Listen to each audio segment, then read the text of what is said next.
बंसी विभूषित करां नवनील दावार पीतांबरं गरुड़बिंब पदाधरोष्ठां पूर्णेन्दु सुंदरं खादरविंद नेत्रात् कृष्णात् परं किमपि तत्त्वमहं न जाने।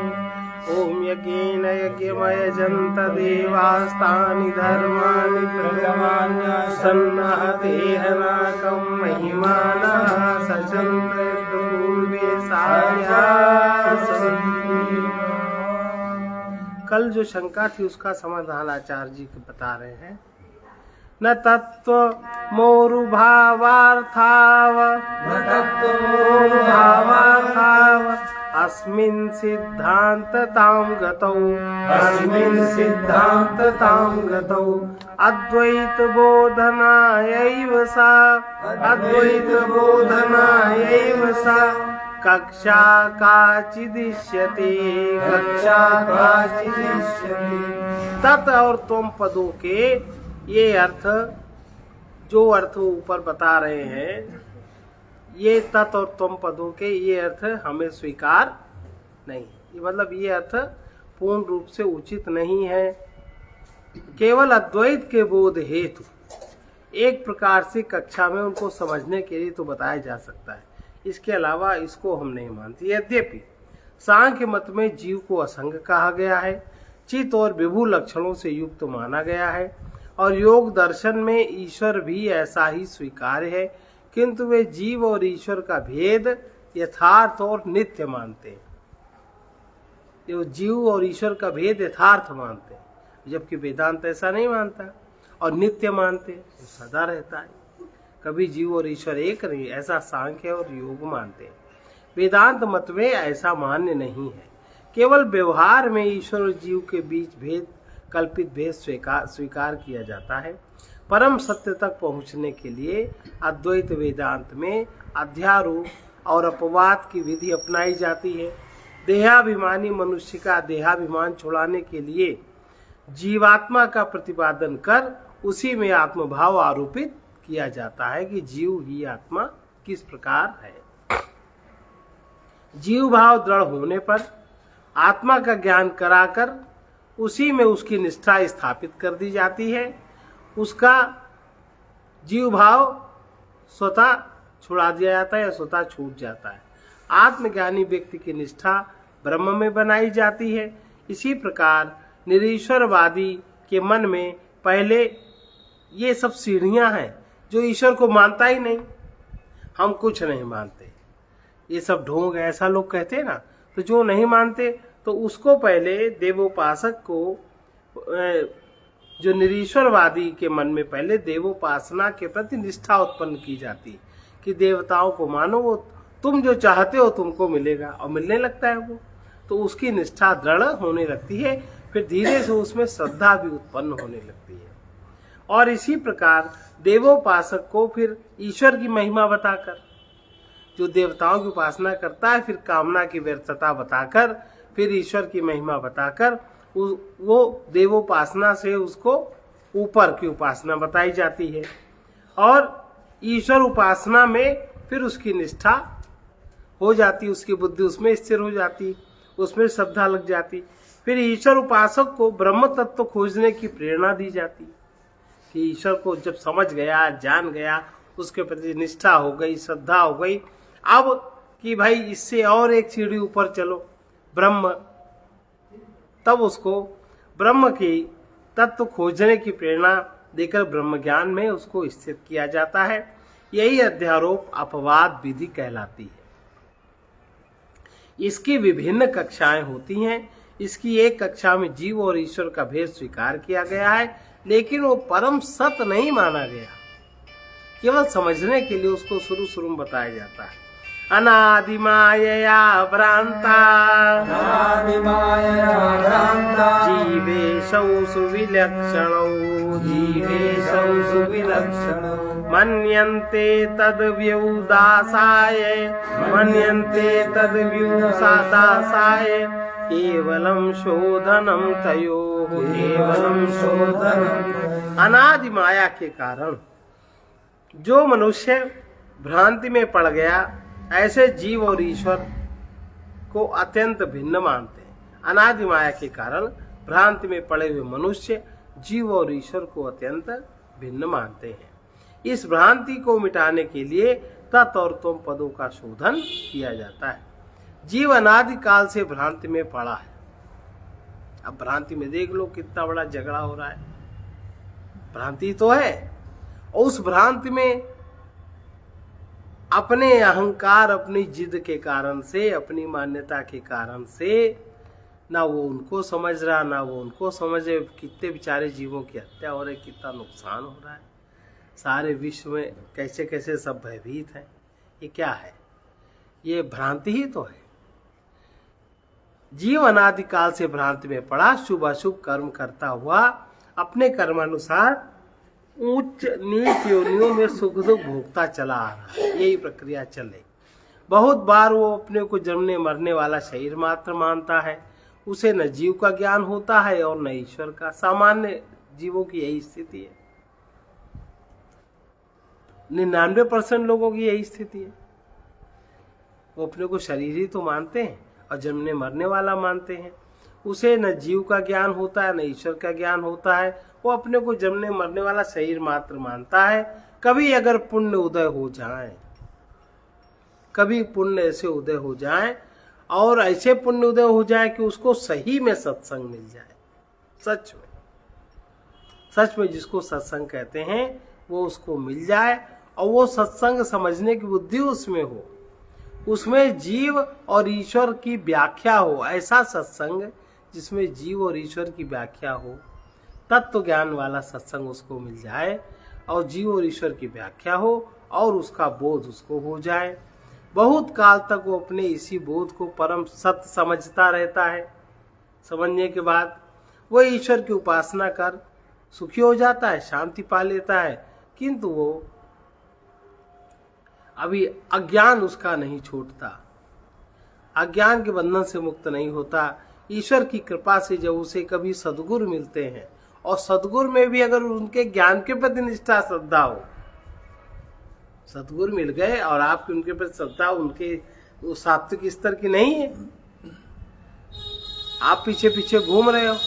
कहीं आपको उनकी वाणी अच्छी लगती है, कहीं उनका धन अच्छा लगता है, कहीं उनका अधिकार अच्छा लगता है, और आप भी वही चाहने लगते हो। सद्गुरु अगर मिल भी गए तो उनकी जो आसपास जो मायामय तत्व है उसी में मैं आसक्ति बन गई। सद्गुरु मिलते हैं तब वो माया से मुक्त होकर सत्य के उज्जवल प्रकाश में सद्गुरु की कृपा से वो आता है। इसके लिए उसे तत्वमसि महावाक्य में प्रयुक्त तत् और तम पदों का शोधन कर दोनों के अधिष्ठान रूप परम सत्य का अनुभवजन्य बोध सद्गुरु कराते हैं, जो कि उसके जीवन में आवश्यक है। यही परम सत्य है। अब शोध कार्य किस प्रकार से किया जाए उसकी विधि आगे बता रहे हैं। अब ये भी जिन्होंने ये लिखा पढ़ी करी वो भी सद्गुरु स्तर के तो हैं, हर चीज बताते हैं।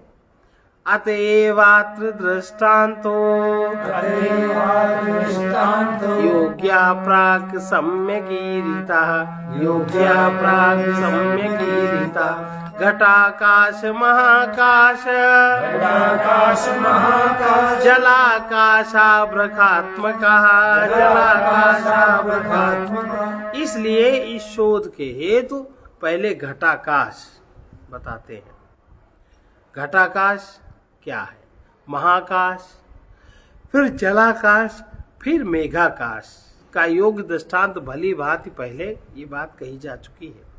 तत् और त्वम पदों का शोध करने के लिए, जैसे देखो महाराज जी ने गीत में लिखा है, तुम्ही में मैं हूँ देखा शोध, तुम्ही मुझे मैं हो यह है बोध। यह है ना, वही बात है।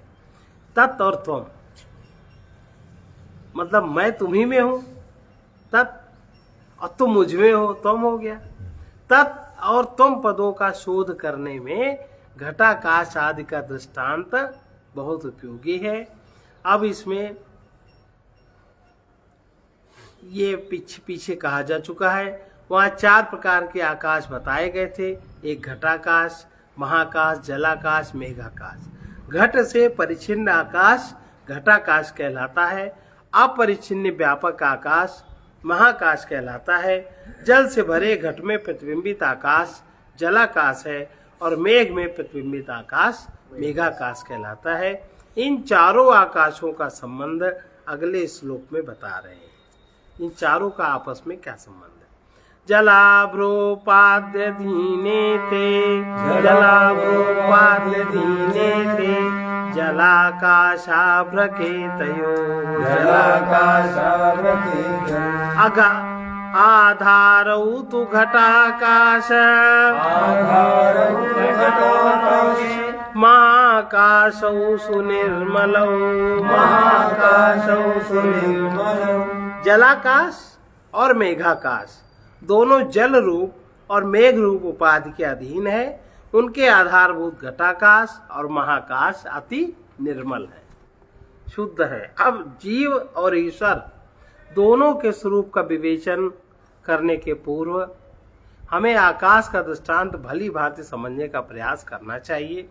4 प्रकार के आकाश में 2 प्रकार के आकाश तो उपाधि वाले हैं, उनका अस्तित्व,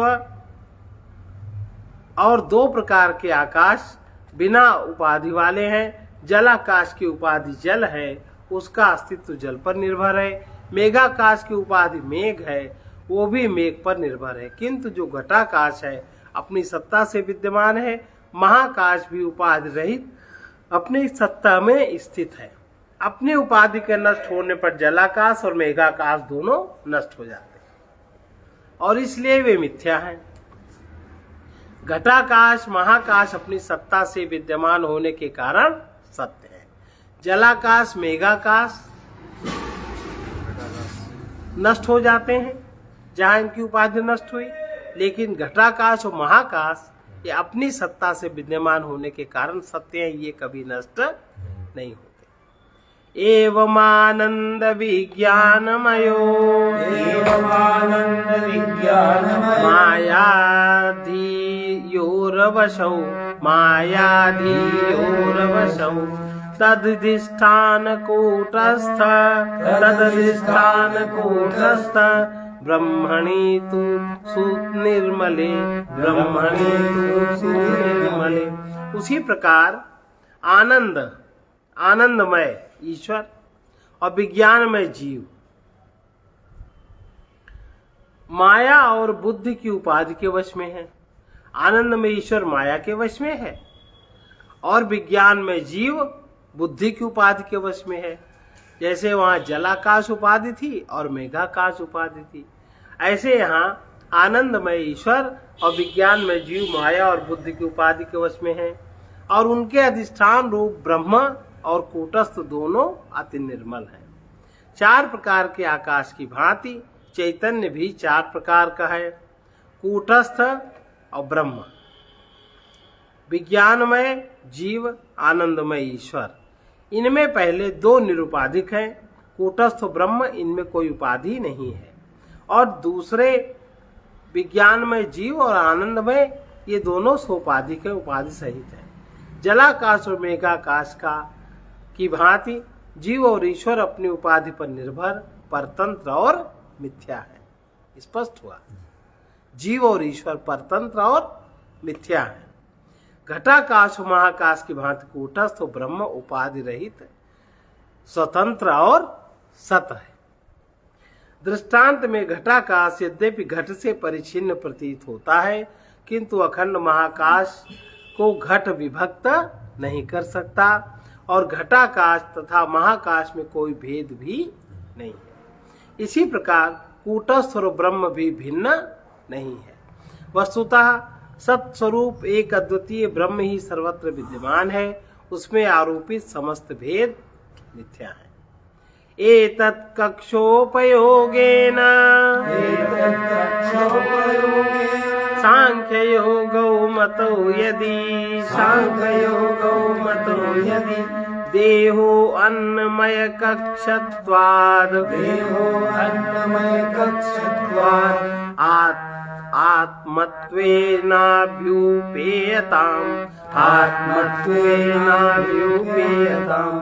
तत् और त्वम पदार्थ की शोधन की कक्षा में उपयोगी होने से यदि हम सांख्य और योग मत को स्वीकार भी कर लेते हैं तो अन्नमय आदि कोशों की शोधन कक्षा में देह उपयोगी होने के कारण उसको आत्मा ही क्यों न मान ले। यद्यपि तत् और तुम पदार्थ के शोधन में सांख्य और योग मत उपयोगी है तो भी हम उसके मत को परम सत्य मानकर स्वीकार नहीं कर सकते। मध्य की एक कक्षा में उसका उपयोग है। अगर ऐसा कहते हो तो इस उपयोग के कारण हम उन्हीं का मत स्वीकार कर लें। तब तो यह भी कहा जा सकता है कि हम चार्वाक मत को भी स्वीकार कर लें, क्योंकि पंचकोश विवेक में देह को भी एक कक्षा में आत्मा ही तो माना जाता है। इसलिए हम जैसे अन्नमय कोश को आत्मा नहीं मान सकते, उसी प्रकार जीव और ईश्वर के विषय में हम सांख्य और योग मत को भी स्वीकार नहीं कर सकते, नहीं मान सकते। आत्मवेदो जगत सत्यम आत्मवेदो जगत् सत्यम्। ईशोन्य इति चेत्त्रयम् ईशोन्यैति चेत्त्रयम्। त्यज्यते तैस्तदा सांख्य त्यज्यते तैस्तदा सांख्य योग वेदांत सम्मति। योग वेदांत सम्मति। यदि आत्माओं में भेद, जगत की सत्यता और ईश्वर की अन्यथा, इन तीनों का त्याग वे दोनों कर दे तो सांख्य, योग और वेदांत में एकता हो सकती। सांख्य और योग मत पुरुषों माने जीवों की अनेकता मानते हैं। मुक्तावस्था में भी उनकी अनेकता बनी रहती है। वे जगत को भी सत्य समझते हैं। सांख्य मत में ईश्वर का अस्तित्व ही स्वीकार नहीं किया गया। योग मत में ईश्वर की मान्यता है, किंतु वहाँ जीव और ईश्वर का भेद ज्ञान और मुक्ति की अवस्था में भी समाप्त नहीं होता। वेदांत मत में उन दोनों का यही विरोध है। यदि सांख्य और योग दर्शन आत्मा का भेद, जगत की सत्यता, जीवेश्वर भेद त्याग दें तो वेदांत से उनका कोई विरोध नहीं रह जाता। जीवो संगत्व मात्रेण जीवो संगत्वमात्रेण कृतार्थ इति चेत्तदा कृतार्थेति चेत्तदा स्रक्चन्दनादित्य नित्यत्वा सच्चन्दनात् नित्यत्वा मात्रेणापि कृतार्थता मात्रेणापि कृतार्थता। अगर ऐसा कहते हो कि हम जीव की असंगता मात्र से ही कृतार्थ है कि जीव असंग है, तब तो फिर भैया माला चंदन आदि को नित्य जानने मात्र से भी कृतार्थ हो जाओ। माला जो पहन लेता है वो भक्त हो जाता है, चंदन जो लगा लेता है वो मुक्त हो जाता है। ये भी इनको भी जानने मात्र से इनके विषय में जान लो, कृतार्थता हो जाएगी। केवल जीव की असंगता के ज्ञान से ही आपको अपने सत्य स्वरूप और मुक्ति का अनुभव नहीं हो सकता, क्योंकि यदि इतने मात्र से मुक्ति होती तो माला चंदन आदि इंद्रिय भोगों को नित्य समझने पर भी मुक्ति मिल जाती। कौन से वो खराब है, उनको भी तो ईश्वर ने रचा है, वो भी तो ईश्वर की सृष्टि में है सब। और किंतु हम देखते हैं कि ऐसा नहीं होता। वस्तुतः अद्वैत ज्ञान से ही मुक्त स्वरूप का अनुभव होता है और किसी प्रकार से नहीं होता। अद्वैत ज्ञान के बिना ईश्वर, जीव और जगत तीनों का स्वतंत्र अस्तित्व बना रहेगा और वे एक दूसरे की अनंतता को बाधित करते रहेंगे। ऐसी अवस्था में जीव को असंगता और मुक्ति का अनुभव नहीं हो सकता। यथा सृगादि नित्यत्वम् यथा सृगादि नित्यत्वम् दुःख सम्पाद्यं तथात्मनः दुःख सम्पाद्यं तथात्मनः असंगत्वं न संभाव्यम् असंगत्वं न संभाव्यम् जीवतोर्जगदीशयोः जीवतो जगदीश। जैसे माला आदि का नित्यत्व, माला नित्य है, इसका प्रतिपादन करना कठिन है। आप उसको नित्य नहीं कह सकते, माला को नित्य नहीं कह सकते, इसका प्रतिपादन करना कठिन है। वैसे जगत और ईश्वर के विद्यमान रहते, जगत भी विद्यमान रहे, ईश्वर भी विद्यमान रहे, सब क्रियाएं भी हों, तो आत्मा की असंगता भी संभव नहीं। माला चंदन आदि पदार्थ नित्य नहीं है, उनकी उत्पत्ति और नाश प्रत्यक्ष है। इसी प्रकार जगत ईश्वर का द्वैत विद्यमान रहते जीव असंगता का अनुभव नहीं कर सकता। जब तक जगत का, ईश्वर का द्वैत, जब तक हम इनकी सबकी एकता नहीं समझेंगे, तब तक असंगता अनुभव ही नहीं हो सकती। द्वैत की सत्यता में जीव अपने को अल्प और पराधीन मानता ही रहेगा। अवश्यम प्रकृति संगम अवश्यं प्रकृतिः संगम पुरे वा पादये तथा पुरे वा पादये तथा नियच्छत्ते तमीशोऽपि नियच्छत्तेदमीशोऽपि कोस्य मोक्षस्तथा सति। कोशमोक्षस्तथा पहले की भांति प्रकृति आसक्ति उत्पन्न करती रहेगी और ईश्वर भी उस पर शासन करता रहेगा, उसके किए हुए कर्मों का फल प्रकट होता रहेगा। ऐसी अवस्था में जीव की मुक्ति किस प्रकार संभव है? आसक्ति उत्पन्न करना माया का स्वभाव है। यदि जगत को हम नित्य और सत्य मानते हैं तो वो पहले की तरह अपना माया जाल फैलाकर आसक्ति उत्पन्न करता रहेगा। जगत में राग द्वेष नित्य ही बना रहेगा। ईश्वर और जीव का नित्य भेद स्वीकार करने पर जीव पर ईश्वर का शासन सदा बना रहेगा। जीव कभी स्वतंत्र नहीं हो सकता। यदि जीव का राग द्वेष नहीं छूटता, काम कर्म नहीं छूटता, ईश्वर की अधीनता नहीं छूटती, तो फिर उसको अपने मुक्त स्वभाव का भी अनुभव कैसे हो सकता है? अविवेक कृता संगो अविवेककृतः संगो नियमश्चेति चेत्तदा नियमश्चेति चेत्तदा बलादापतितो माया बलादापतितो माया वादा सांख्यस्य दुर्मते वादा सांख्यस्य दुर्मते। अविवेक के कारण आसक्ति और शासन प्राप्त होता है। यदि ऐसा कहो तो दुर्मत सांख्यवादियों पर मायावाद बरबस आ पड़ता है। माया के अलावा उनको कहीं जगह नहीं मिलती। पूर्व पक्षी यह स्वीकार कर लेता है कि अज्ञान के कारण जीव आसक्ति में पड़ता है और ईश्वर के अधीन भी रहता है। इसका तात्पर्य यह है कि उसने मायावाद को स्वीकार कर लिया। माया ही अज्ञान या विद्या है। यदि सांख्य और योग मत मायावाद को स्वीकार कर लेते हैं तब तो वेदांत मत को ही मान लेंगे। इस प्रकार विचार करने पर सांख्य और योग मतों की दुर्बलता का अनावरण हो जाता है। वस्तुतः ब्रह्म ज्ञान से ही मुक्ति संभव है। ये बात उनकी सिद्ध है। अब अगला अध्याय है। अब वेदांत ये भी मानता है कि बंधन और मुक्ति दोनों मिथ्या भी है। ये दोनों मिथ्या है। बंधन और मुक्ति का मिथ्यात्व। बंध मोक्ष व्यवस्थार्थम आत्मनात्वमिष्यताम् आत्मनात्वमिष्यताम् इति चेन्नयतो माया इति चेन्नयतो माया व्यवस्थापयितुं क्षमा।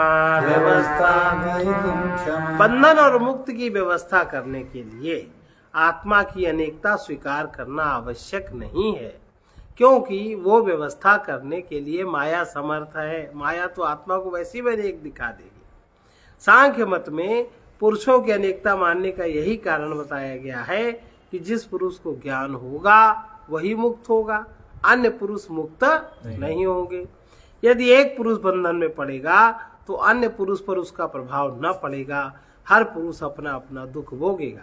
वेदांत मत में आत्मा एक है, किंतु माया के कारण अनेक चिदाभास उत्पन्न होते हैं और वही बंधन और मुक्ति का अनुभव भी करते हैं।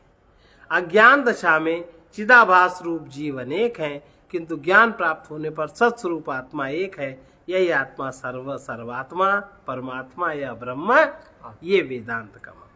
दुर्घटम घटयामीति विरुद्धम किन्न पश्यसि विरुद्धम किन्न पश्यसि वास्तवौ बंध मोक्षौ तु वासवो बंध मोक्षं श्रुतिर्न सहते तराम श्रुतिर्न सहते तरम्। मैं दुर्घट को घटित करती हूँ। माया जो दुर्घटना है, दुर्घट बातें उनको मैं घटित करती हूँ। इस प्रकार माया का विरोध क्या दिखाई नहीं देता। बंध और मोक्ष की सत्यता श्रुति सहन नहीं करती। अब जैसे कह रहे हैं कि वेदांत मत में वेदांत आत्मा एक है, किंतु माया के कारण अनेक चिदाभास रिफ्लेक्शंस उत्पन्न होते हैं और वही बंधन और मुक्ति का अनुभव भी करते हैं और उन्हीं की बंधन और मुक्ति होती है। अज्ञान की दशा में चिदाभास रूप जीव अपने को अनेक मानता है, और जब ज्ञान हो जाता है सत्स्वरूप आत्मा एक है ऐसा उसको बोध होता है, तो उसके बंधन मुक्ति का दोनों को बंधन खुल जाता है। यही आत्मा सर्वात्मा परमात्मा या ब्रह्म है। माया दुर्घट को घटित करती है, इस प्रकार माया का विरोध क्या दिखाई नहीं देता। बंध और मोक्ष की सत्यता श्रुति सहन नहीं करती। माया एक होते हुए भी आत्मा के बंधन और मुक्ति की व्यवस्था कर सकती है, क्योंकि माया का ऐसा ही स्वभाव है। वो अघटित घटना पटीयसी है, वो वही करेगी। इसलिए आत्मा की अनेकता मानने की आवश्यकता नहीं। माया कोई मान ले बहुत बड़ी बात है। एक ही आत्मा सबका आत्मा है। बंध और मुक्त माइक ये माया में ही बंधन और मुक्ति है। माया में होने के कारण ये सत्य और नित्य नहीं है। माया के राज्य में अज्ञान के कारण सत्य भाषित होते हैं। सो मायावश भयउ गोसाई बंध्यो कीर मरकट की नाई। आत्मा तो नित्य मुक्त है, किंतु माया के बस तोते और बंदर की तरह बंध गया। तोता घूमने वाली पूंगी पर बैठकर स्वयं उसे मजबूती से पकड़ लेता है और वो समझता है कि बंधन में है। बानर भी सकरे मोहरे की सुराही में हाथ डालकर चने मुट्ठी में पकड़ लेता है, फिर अपना हाथ सुराही से बाहर नहीं निकाल पाता। वो भी अपने को बंधन में समझता है। इसी प्रकार आत्मा मुक्त होते हुए भी अविद्या के कारण अपने को बंधन में अनुभव करता है। विद्या प्राप्त होने पर उसे ज्ञात होता है कि बंधन झूठा था। अब विद्या, यहाँ विद्या माने शिक्षा नहीं है। विद्या किसे कहते हैं? पिछले में परिभाषा आई, आत्मा भासस्य जीवस्य आत्मा भासस्य जीवस्य संसारो नात्म वस्तुनः संसारो नात्म वस्तुनः इति बोधो भवेद् विद्या इति बोधो भवेत् विद्या लभ्यते सौ विचारणात्। लभ्यते सौविचार। विद्या के कारण विचार की क्षमता जागृत होती है, और शिक्षा के कारण हम दूसरे के विचार को अपना विचार मानते हैं। इतना फर्क है। दूसरे का विचार है, उसको स्मृति में रख लेते हैं, उसको रट लेते हैं, उसको अपना विचार, थोड़े समय में अपना विचार मानने लगते हैं। ये शिक्षा का प्रभाव और विद्या का प्रभाव है। आप पे विचारण क्षमता जागृत हो जाएगी। लभ्यते सौ विचारणात्। विद्या का लाभ विचार क्षमता से होता है, इसलिए विद्या सबको सुलभ नहीं होती। तो ये कह रहे हैं कि आत्मा मुक्त होते हुए भी अविद्या के कारण अपने को बंधन में अनुभव करता है। विद्या प्राप्त होने पर ज्ञात होता है कि बंधन झूठा है। अभी विद्या तो किसी किसी को जागृत होती है, सब कहाँ विद्या वाले होते हैं। वो जैसे बंधन झूठा था वैसे मुक्त होना भी झूठ धारणा है। सत्य यही है कि हम नित्य मुक्त हैं। हम बंधन से छूटकर मुक्त नहीं हुए, वरन बंधन की भ्रांति से मुक्त हुए। हमें भ्रांति हो गई थी कि हम बंधन में। शुद्ध भी बंधन और मुक्ति को स्वीकार नहीं करती। वेद में भी ऐसा नहीं। श्रुति क्या कहती है? न निरोधो न च उत्पत्ति न निरोधो न च उत्पत्ति न बद्धो न च साधकः न बद्धो न च साधकः न मुमुक्षुर्न वै मुक्ता मुमुक्षुर्न वै मुक्तः इत्येषा परमार्थता। इत्येषा परमार्थता। न नाश है, न उत्पत्ति है, न कोई बद्ध है, न कोई साधक है, न कोई मुमुक्ष है, न कोई मुक्त है। परमार्थ में यही स्थिति है। ये परमार्थ है, इसको आप जगत में नहीं लागू कर सकते। परमार्थ यही है। आत्मा का निरोध या नाश नहीं होता, वो अविनाशी है। देह की उत्पत्ति के साथ आत्मा की उत्पत्ति नहीं होती, क्योंकि आत्मा असंग है। अब पहले से देश काल वस्तु अपरिच्छिन्न आत्मा अनंत होने के कारण बंधन में आ नहीं सकता। उसका पुनर्जन्म होना, सुखी दुखी होना भी संभव नहीं है। ऐसी स्थिति में आत्मा के लिए किसी साधन की आवश्यकता नहीं है। वो कभी बंधन में न होने के कारण मुक्त होने की इच्छा भी नहीं करता। यद्यपि आत्मा नित्य मुक्त है, किंतु उसे मुक्त कहना भी व्यर्थ है, क्योंकि वो मुक्त तो तब होता जब कभी पहले बंधन में रहा होता। आत्मा के विषय में यही परमार्थ दृष्टि है कि वो बस है। यह श्लोक अमृत बिंदु उपनिषद का 10वां श्लोक उद्धृत है। गौड़पादाचार्य ने भी मांडुक्य कार्यक्रम के दूसरे अध्याय के 32वां श्लोक ये उद्धृत किया है। मायाख्यायाः कामधेनो वत्सौ जीवेश्वरा विभो यथेच्छं पिबतां द्वैतं तत्त्वं त्वदद्वैतमेव हि माया नाम की एक कामधेनु है। जीव और ईश्वर उसके दो बछड़े हैं। वे अपनी इच्छा भर द्वैत का दूध पीते हैं, परंतु तत्व तो असल में अद्वैत ही है। माया एक गाय के समान है। जीव और ईश्वर उस माया रूपी गाय के बछड़े हैं। जैसे गाय से उत्पन्न होकर बछड़ा गाय का दूध पीकर जीवित रहता है, उसी प्रकार माया से उत्पन्न होकर जीव और ईश्वर माया जन्य द्वैत का भोग करते हुए जीवित रहते हैं। द्वैत की हानि होने पर न माया है, न जीव है, न ईश्वर है। ये सब निस्तत्व है। तत्व तो बस एक अद्वितीय ब्रह्म है। उसमें माया जीव ईश्वर के लिए कोई स्थान नहीं। केवल एको हम द्वितीयो कूटस्थ और ब्रह्म का अभेद। कूटस्थ और ब्रह्म एक है, इसको बता। कूटस्थ ब्रह्मणोर भेदो नाम मात्रादते नहीं घटाकाश महाकाशौ वियुज्येते नहीं क्वचित। जैसे घटाकाश और महाकाश बिल्कुल पृथक नहीं है, वैसे कूटस्थ और ब्रह्म का भेद नाम मात्र के सिवाय जरा भी नहीं। जीव और ईश्वर का भेद माया करता है, किंतु कूटस्थ और ब्रह्म मायातीत है। उसमें कोई भेद नहीं, एक ही वस्तु के दो नाम हैं, इसलिए नाम मात्र का भेद है। घटाकाश और महाकाश के दृष्टांत से उनकी एकता समझी जा सकती है। महाकाश मानो अपनी सत्ता से विद्यमान एक अखंड तत्व है। वो सर्वत्र की भांति घर के अंदर बाहर अविभक्त होकर एक समान स्थित है। घट के अंदर होने के कारण उसे घटाकाश भले ही कहें, किंतु है वो महाकाश ही। इसी प्रकार कूटस्थ भी ब्रह्म है, उससे पृथक भी नहीं है, उससे पृथक किसी प्रकार नहीं। यद अद्वैतम श्रुतम सृष्टे प्राक्त देवाद्य चापरी मुक्तावपि वृथा माया भ्रामयत्यखिलांजनान्। श्रुति कहती है कि माया से पहले जो सत्य था वो अब भी है, भविष्य में भी वही रहेगा, मुक्तावस्था में भी वही है। तो भी माया सर्वजनों को वृथा भ्रमाती है। छांदोग्य उपनिषद की श्रुति कहती है, सदैव सौमेदमग्रासीत एकमेवाद्वितीयम्।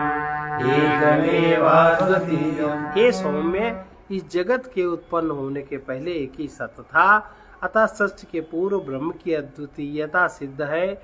उससे नाम रूपात्मक निस्तत्व सृष्टि उत्पन्न होने से ब्रह्म की अद्वितीयता बाधित नहीं होती। ब्रह्म तीनों काल में अद्वितीय है।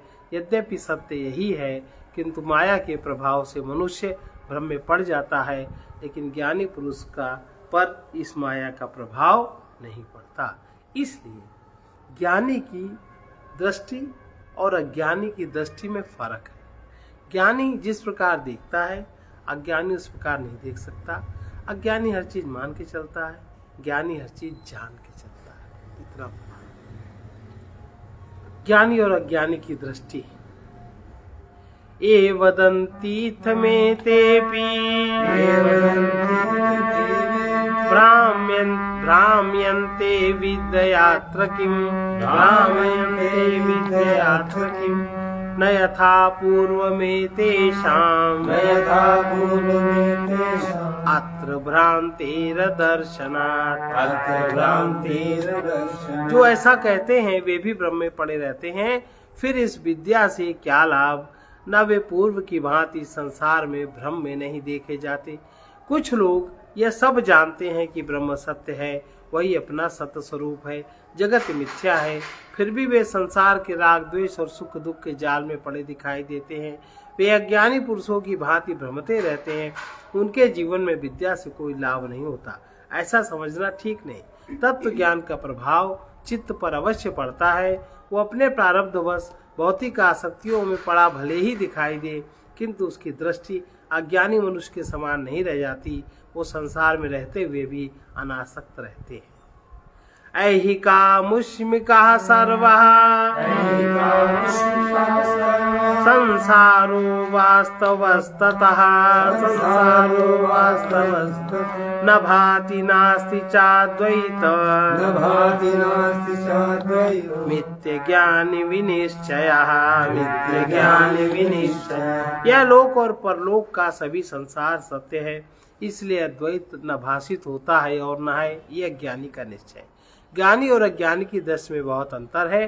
अज्ञानी यह समझता है कि शब्द स्पर्श रूप रसादि गंध विषयों का सुख ही सत्य है, किंतु यह अनुभव में आ रहा है इसलिए ये सत्य है, क्योंकि यह अनुभव में आ रहा है। इसके अतिरिक्त स्वर्ग में भी विशेष सुख प्रचुर मात्रा में प्राप्त होते हैं, इसलिए वो भी सत्य है, किंतु एक अद्वितीय सत्य कहीं अनुभव में नहीं आता, इसलिए वो है भी नहीं, वो एक कोरी कल्पना है। अज्ञानी पुरुष का निश्चय यही होता है ना। ज्ञानी का निश्चय इसके विपरीत होता है। ज्ञानी का निश्चय क्या है? ज्ञानिनां विपरीतोऽस्मन् ज्ञानिनां विपरीतोऽस्मान् निश्चया सम्यगीक्षते स्वास्वानिश्चयतो बद्धो मुक्तोऽहं चेति मन्यतः। इसके विपरीत ज्ञानियों का निश्चय स्पष्ट दिखाई देता है। अपने अपने निश्चय के अनुसार वे अपने को बद्ध मुक्त मानते हैं। अज्ञानी पुरुष का जैसा निश्चय है, ज्ञानी का निश्चय ठीक उसके विपरीत है। ज्ञानी संसार में व्यवहार करते हुए भी इसे स्वप्न के समान मिथ्या समझते हैं। वो इंद्रिय विषयों को न सत्य मानते हैं और न सुखदायी मानते हैं। उसे स्वर्ग के सुख भी क्षणिक नाशवान बंधन के कारण प्रतीत होता है। उसे अपना सच्चिदानंद स्वरूप आत्मा ही परमार्थ सत्य दिखाई देता है। ज्ञानी और अज्ञानी के विपरीत निश्चय के अनुसार उनका फल भी विपरीत है। अज्ञानी समझता है कि मैं कर्म बंधन में हूँ, मैं अपने कर्मों का फल भोग रहा हूँ, कर्मानुसार ही मेरा पुनर्जन्म होगा। ज्ञानी व्यक्ति समझता है कि मैं अपने आत्मा स्वरूप में नित्य मुक्त हूँ, तीनों शरीर पुनर्जन्म से मेरा कोई प्रयोजन नहीं, समस्त नाम रूपात्मक सृष्टि मिथ्या है और अहम ब्रह्मास्मि एकमेवा द्वितीयम, उसका अनुभव नित्य ये रहता है। अब आज इतना ही। अगला अध्याय है अद्वैत की अपरोक्षता। अद्वैत की अपरोक्षता, ये अगला अध्याय ये कल होगा।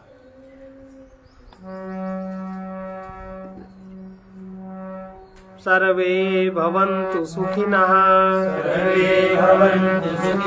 सर्वे सन्तु निरामयाः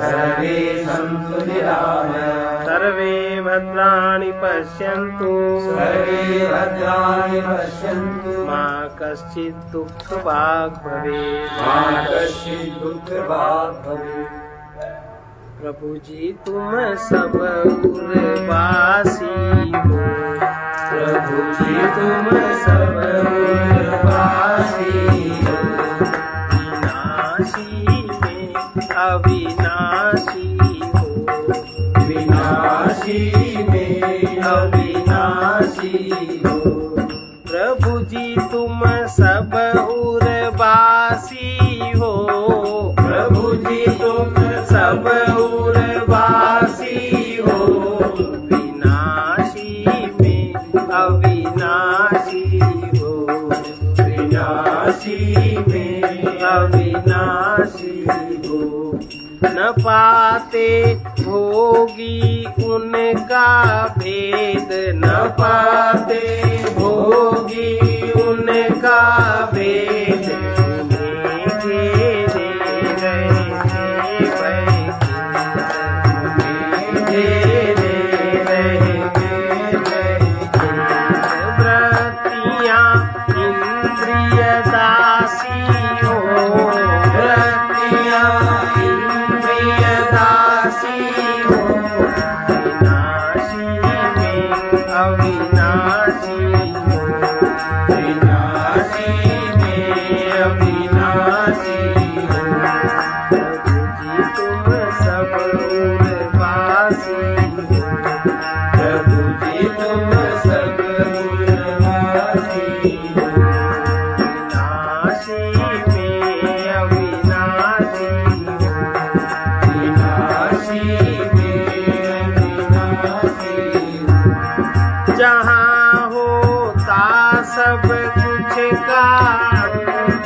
स्वयं प्रकाशी हो, सर्व में स्वयं प्रकाशी हो, विनाशी में अविनाशी हो, विनाशी में अविनाशी हो। जी तुम सब उर्वासी हो, प्रभु जी तुम सब उर्वासी हो। जहाँ मिल जाता ज्ञानालोक, जहाँ मिल जाता ज्ञानालोक, न रहता लोभ मोह भय शोक, न रहता लोभ मोह भय शोक। तुम आनंद राशि हो, तुम आनंद राशि हो, विनाशी में अविनाशी हो, विनाशी में अविनाशी हो। प्रभु